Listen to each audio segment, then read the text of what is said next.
ખાસ કરીને સૌરાષ્ટ્ર યુનિવર્સિટીનું અંધેરી નગરી ગંડુ રાજા જેવું કામકાજ થઈ ગયું છે। અવારનવાર સૌરાષ્ટ્ર યુનિવર્સિટી વિવાદોમાં આવતી હોય છે।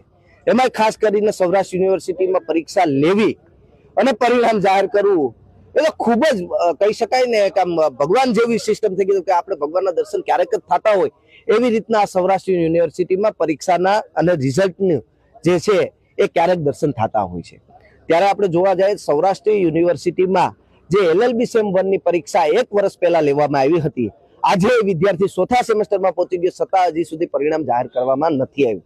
એટલે કે 1 વર્ષ વીતી ગયા હોવા છતાં આ સૌરાષ્ટ્ર યુનિવર્સિટીના વિદ્યાર્થીઓને પરિણામ મળતું નથી।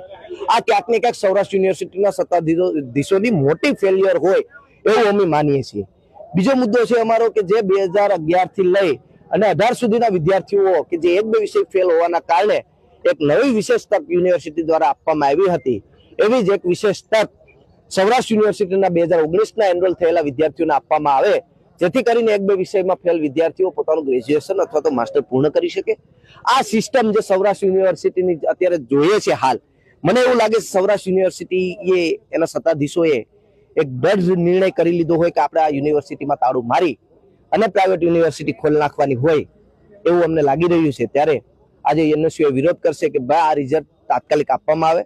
જે બહારગામથી આવનારા વિદ્યાર્થીઓ છે તેનું કામ એ સ્પીડલી થાય એવું એક માંગ રહેશે અને 18ના 19ના વિદ્યાર્થીઓને એક તક આપવામાં આવે એવી માંગ સાથે આજે યુનિવર્સિટીના કુલપતિનો વિરોધ કરવાનો છે।